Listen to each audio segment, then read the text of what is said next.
ਬੰਦੇ ਗੱਲ ਕਰਦੇ ਨੇ ਕਿ ਬਾਲਾਂ ਤੋਂ ਤੇ ਸ਼ੈਤਾਨ ਵੀ ਪਨਾਹ ਮੰਗਦਾ ਹੈ। ਇਹ ਗੱਲ ਵਾਕਈ ਠੀਕ ਹੈ। ਬਾਲ ਹੁਣ ਕੁਝ ਚੰਗੇ ਨਹੀਂ, ਬਾਲ ਬੜੇ ਬੜੇ ਉਤਰੇ ਵੀ ਨੇ ਵਿੱਚ।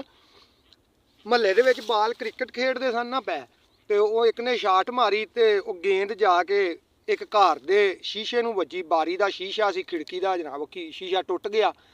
ਮਾਈ ਨੂੰ ਬੜਾ ਗੁੱਸਾ ਇਸ ਗੱਲ ਦਾ ਲੱਗਾ। ਉਸ ਘਰ ਜਿਹੜੀ ਰਹਿੰਦੀ ਸੀ, ਉਹਨੇ ਗੇਂਦ ਫੜੀ ਆ ਕੇ ਤੇ ਆਪਣੇ ਬੂਹੇ ਦੇ ਉਹਲੇ ਲੁੱਕ ਕੇ ਖਲੋ ਗਈ ਕਿ ਜਿਹੜਾ ਗੇਂਦ ਲੈਣ ਆਇਆ ਨਾ, ਉਹਨੂੰ ਅੱਜ ਮੈਂ ਨਹੀਂ ਛੱਡਣਾ। ਉਹ ਬਾਲਾਂ ਨੂੰ ਵੀ ਸਮਝ ਲੱਗੀ ਕਿ ਸ਼ੀਸ਼ਾ ਤਰੋੜ ਬੈਠੇ ਹਾਂ, ਕੰਮ ਖਰਾਬ ਹੋ ਗਿਆ ਵੇ, ਲਿਹਾਜ਼ਾ ਗੇਂਦ ਵੀ ਅਸਾਂ ਲੈਣੀ ਹੈ। ਥੋੜੀ ਦੇਰ ਮਾਈ ਨੇ ਵੇਟ ਕੀਤਾ ਤੇ ਬਾਲ ਨੇ ਆ ਕੇ ਬੂਹਾ ਖੜਕਾਇਆ। ਮਾਈ ਨੇ ਫੜ ਲਿਆ। ਉਹਨੇ ਕਿਹਾ ਹਾਂ ਭਾਈ।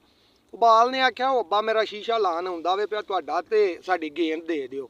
ਉਹ ਮਾਈ ਨੇ ਵੇਖਿਆ ਵਾਕਈ ਇੱਕ ਬੰਦਾ ਸ਼ੀਸ਼ਾ ਲੈ ਕੇ ਹੱਥ 'ਚ ਤੇ ਉਹਨਾਂ ਦੇ ਘਰ ਵਾਲੀ ਲਗਾ ਹੁੰਦਾ ਸੀ।